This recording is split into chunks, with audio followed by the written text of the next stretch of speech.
Sa buong buhay po natin, ilang beses na kaya tayo nakapagsinungaling o nandaya ng ating kapwa? Importante po ba sa atin ang katotohanan? Yan ang pag-uusapan natin ngayon dito sa Asin at Ilaw.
Gaano ba kahalaga sa atin ang katotohanan?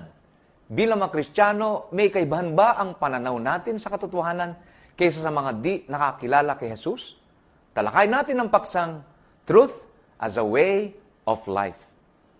Ano ba ang sinasabi ng Scriptures tungkol sa Diyos, sa Kanyang salita at sa katotohanan? Sa Kawikaan po, Kabanatang 30, Talatang 5, sa Daniel, Kabanatang 10:21, at ganun po sa Juan, Kabanatang 17, Talatang 17, halos pareho-pareho pong binabanggit sa atin. Kung tayo po ninyong basahin ko sa inyo, aklat po ng Juan, Kabanatang 17, at ang talatan po ay 17. Ganito po ang wika po sa atin. Pakabanalin mo sila sa katotohanan, ang salita mo'y katotohanan. Ito ang tinatawag nating prayer of Jesus, an answered prayer of Jesus Christ. At ito po ay binabanggit sa atin ng salita niya katotohanan. Ang kabuuan ng Biblia ay nagtuturo ng Diyos ay hindi tao para magsinungaling. Siya ay Diyos ng katotohanan. At yan po ay maliwanag na binanggit po sa aklat ng Deuteronomio, Kabanatang 32, ang talatan po ay 4. Ganito pong wika po sa atin. Siya ang bato, ang kanyang gawa ay sakdal, sapagkat lahat niyang daan ay kahatulan. Isang Diyos na tapat at walang kasamaan, matuwid at banal siya. Napakaliwanag po ng binanggit sa atin sa karakter ng Diyos. Ano? Nakakalungkot lang kung minsan naisipin na sa panahon natin ngayon, umaapaw ang kasinungalingan. Di ba? Tila naging accepted way of life nito.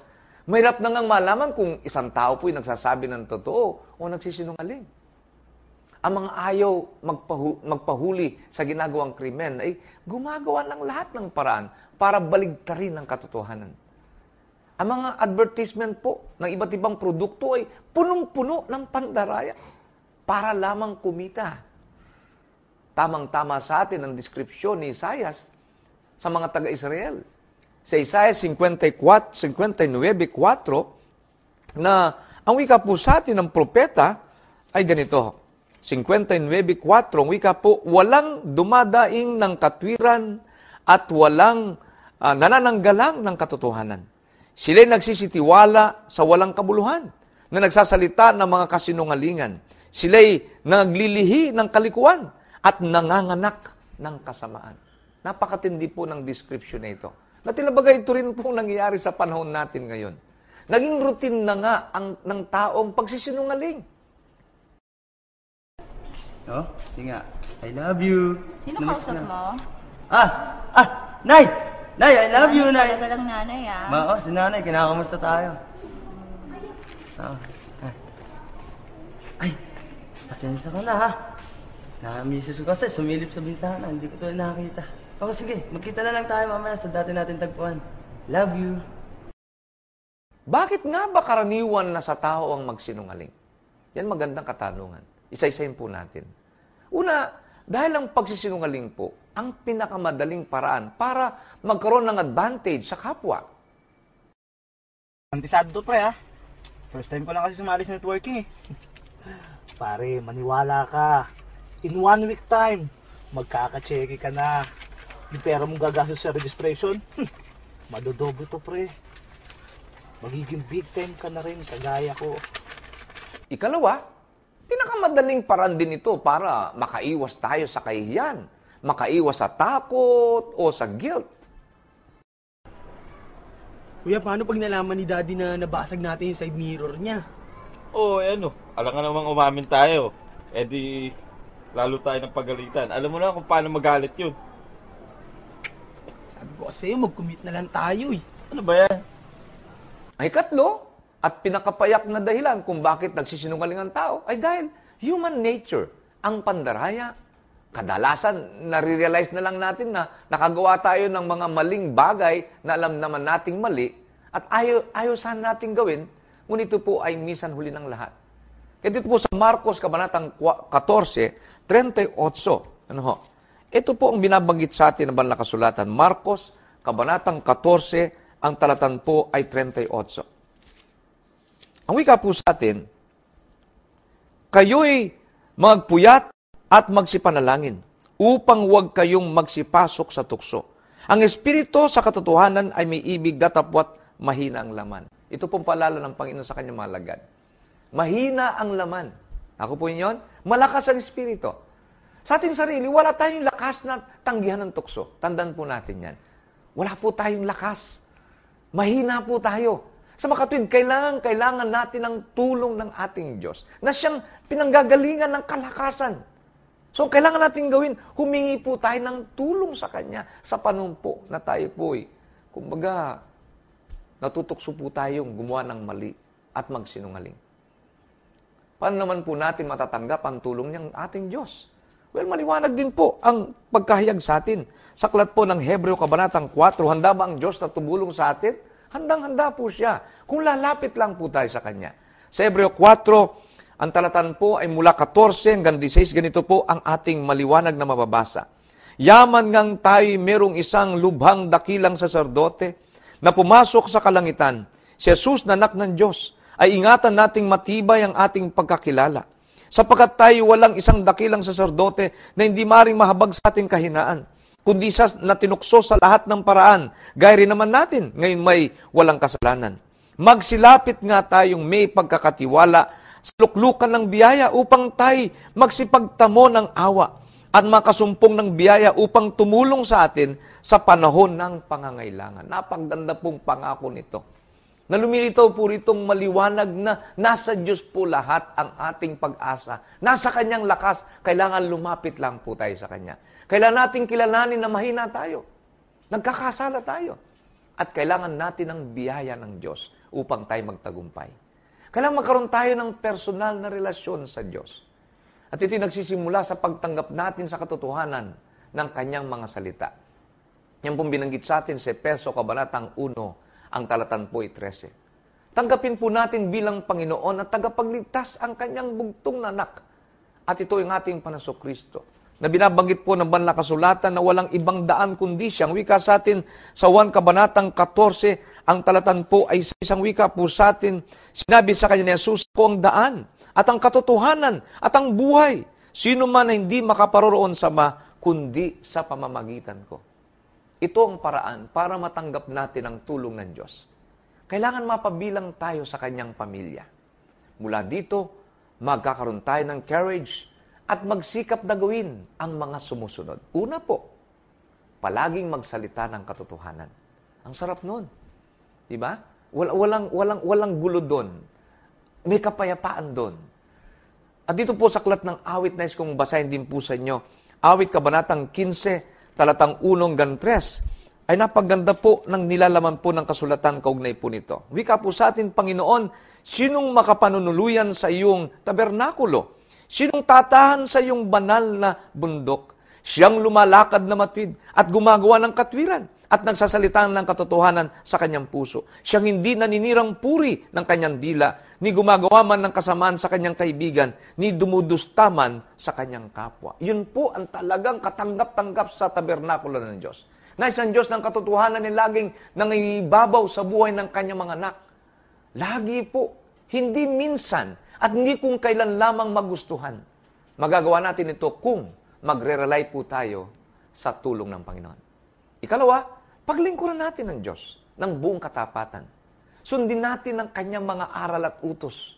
Mabasa natin yan sa unang Samuel, kabanatang 12:24.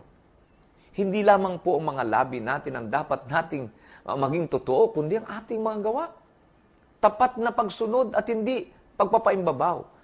Kung gumagawa tayo ng mabuti, sana po, mabuti rin ang ating motibo. Ulitin ko po, mahalaga sa Diyos yung ating layunin, yung ating motibo. Kahit maganda po lahat ang ginagawa natin, pero mali po ang ating motibo, yan po hindi katanggap-tanggap sa Diyos. Kung nagsasalita tayo ng totoo, sana totoo rin po. Nagmumula din po ito sa ating puso. Alam nyo, meron tayong fundamental choice. Ang sumunod sa Diyos o ang sumunod kay Satanas na siyang ama ng kasinungalingan. Diyan po, inayag sa atin sa 1:8:44 na kapag tayo nagsisinungaling, meron tayong ama at yun ay ang dyablo. Ngunit tayo, hindi anak ng dyablo, anak tayo ng Diyos na dapat tayo po'y magsalita ng katotohanan. Lagi na sa ating buhay. Pero dahil hindi naman si Satanas ang ama natin, siyempre, natural lamang po ng buhay natin nakasalig sa katotohanan. Dahil ang ating amang Diyos ay katotohanan. Kaya ang katawan ni Kristo ay tinawag ni Apostol Pablo na haligi at saligan ng katotohanan. Ang uli pong talata na nais kong basahin ay ang unang Timoteo 3:15. At dyan po binanggit ang ilang bahaging sinabi ko kanina at nais kong buuin po ang talataan. Unang Timoteo, kabanatang 3, talatang 15, ano bang paglalarawan sa Iglesia ng Panginoon? Ngunit, ang wika po sa atin, kung ako'y magluwat ng mahabang panahon, ay upang maalaman mo kung paano ang dapat sa mga tao na ugaliin nila sa bahay ng Diyos, na siyang Iglesia ng Diyos na buhay at haligi at suhay ng katotohanan. Nawa po mamalagi po tayo sa katotohanan at pamumuhay ng makatotohanan at buhay na merong salita na punong-puno ng katotohanan. Pagpalain po tayo ng Diyos sa paksang tinalakay natin sa araw pong ito. At ngayon po, dadako tayo sa isang napagandang bahagi ng ating programa, ang question and answer portion. Ngunit bago po yan, pakinggan natin ang tanging bilang mula po sa Manena Youth Choir.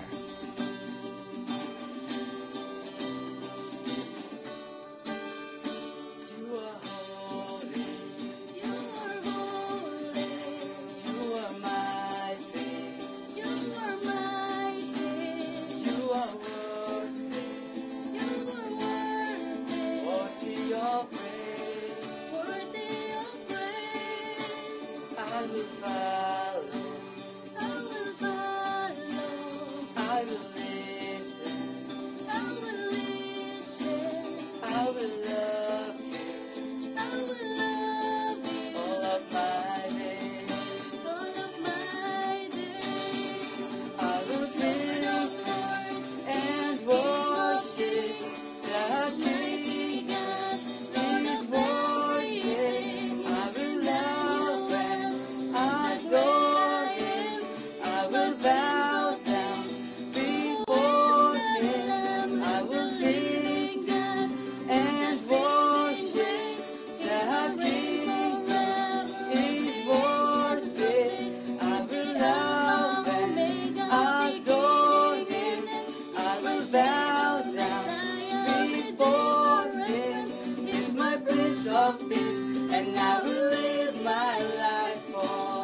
the Alpha, Omega, beginning and end. He's my Savior, Messiah, Redeemer, and friend. He's my Prince of Peace, and I will live my life for Him. You are Lord of Lords, you are King of Kings, you're the mighty God, Lord of everything. You're Emmanuel, you're the great I am, you're my Prince of Peace. Who is the Lamb? You're the living God, you're the saving grace. You will reign forever. You're the ancient of days. You're the Alpha, Omega, beginning and end. You're my Savior, Messiah, Redeemer, and friend. You're my Prince of Peace, and I will live my life for you. You're my Prince of Peace, and I will live my life for you. You're my Prince of Peace, and I will live my life for you.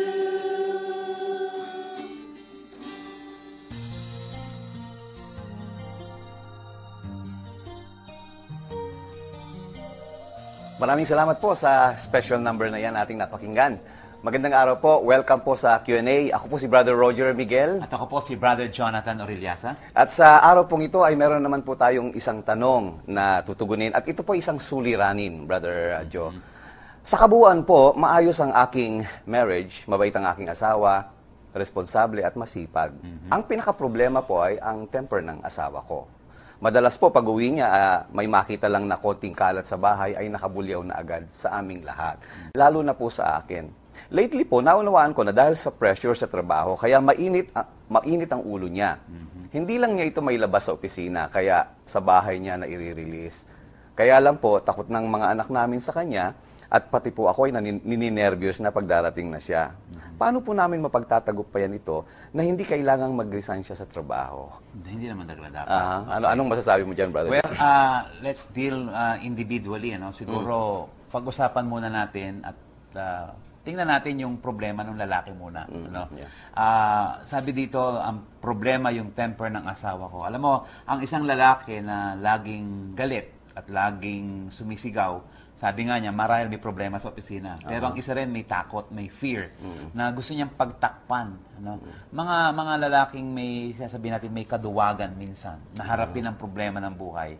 Dadaanan niya sa galit para matakluban yung kanyang mga kahinaan, malampasan niya para mag-focus na lang sa galit at hindi na doon sa problema. So, wag sanang maging takot ang mga lalaki pag dumarating ang problema. Harapin natin. Isa pa, malimit sa ating mga lalaki, hindi naman lahat, pero marami, na yung ating tinatawag na pride.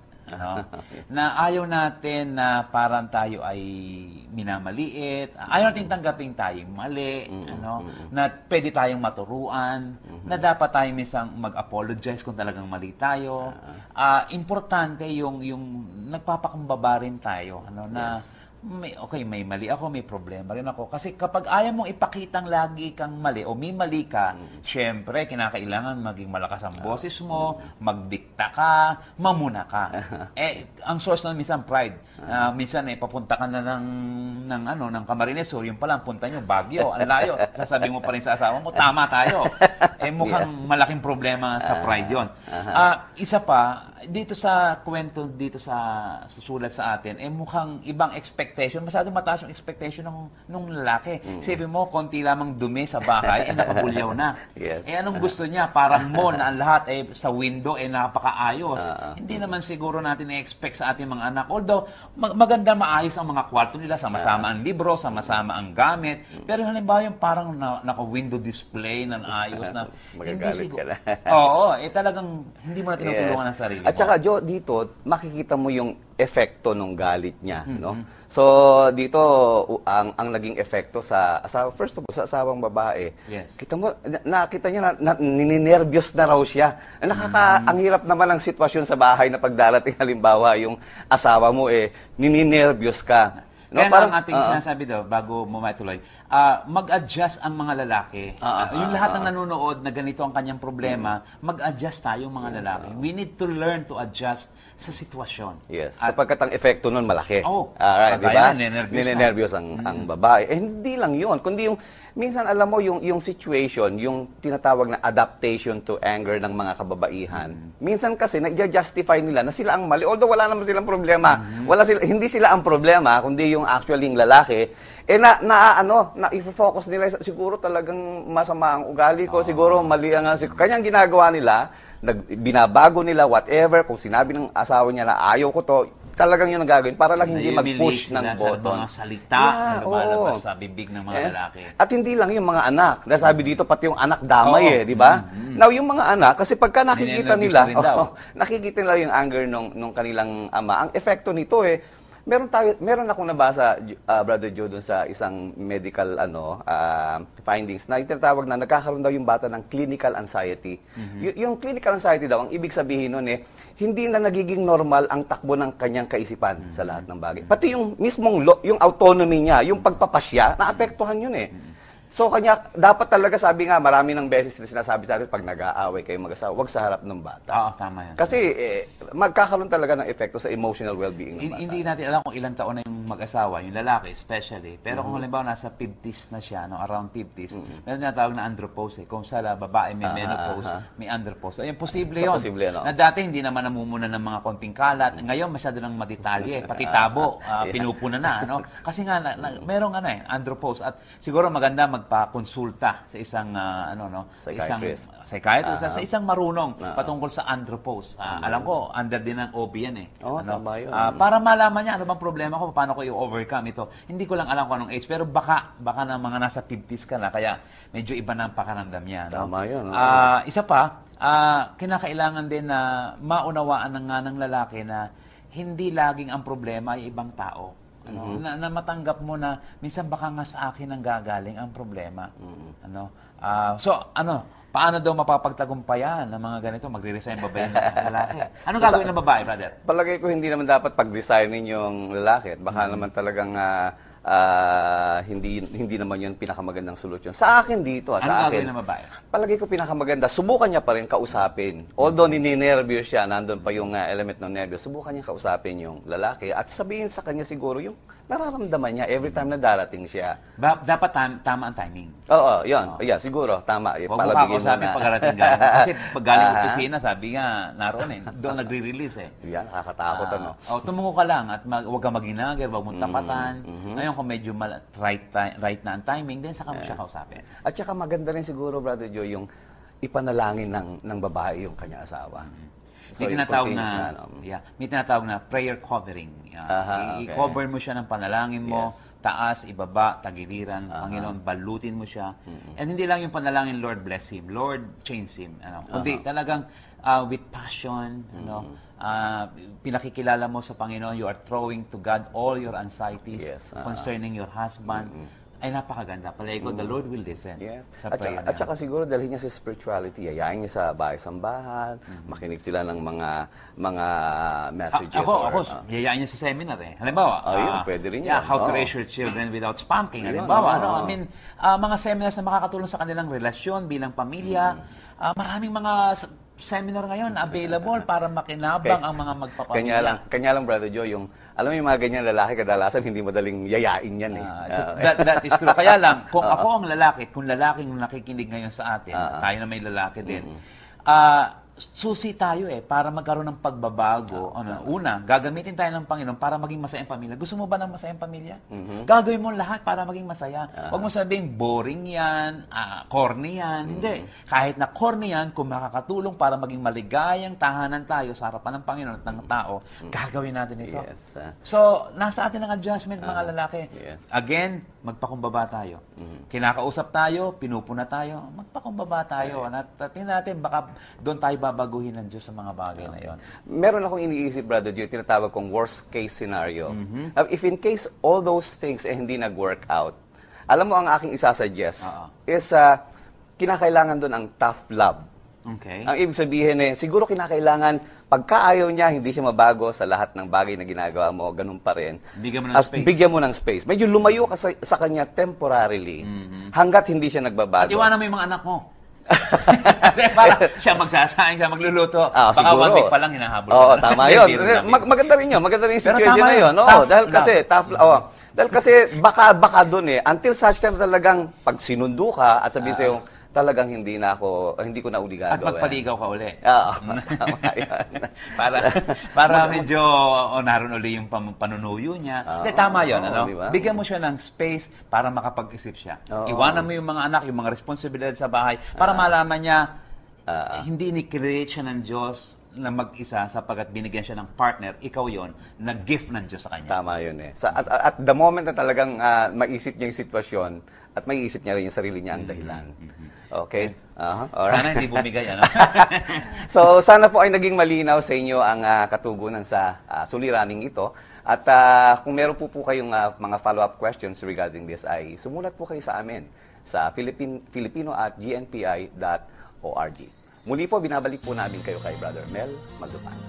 Muli maraming salamat, Brother Roger and Brother Joe, sa mga karagdagang mga kaliwanagan kaugnay po ng relationship na mag-asawa. At higit yung pong katanungan na ating pong napakinggan ngayon. Makatulong nawa po sa ating lahat ang mga katugunan ito. At salamat din po sa Manila Youth Choir sa isang napakagandang bilang na ibinahagi niyo sa ating programa. Muli mga kaibigan, sa susunod pong linggo, muli nating pag-usapan, pag-aralan ang mga salita ng ating Panginoon sa karagdagang kaalaman po at pamumuhay ng bawat sa atin. Dito lamang po sa Sin at Ilaw.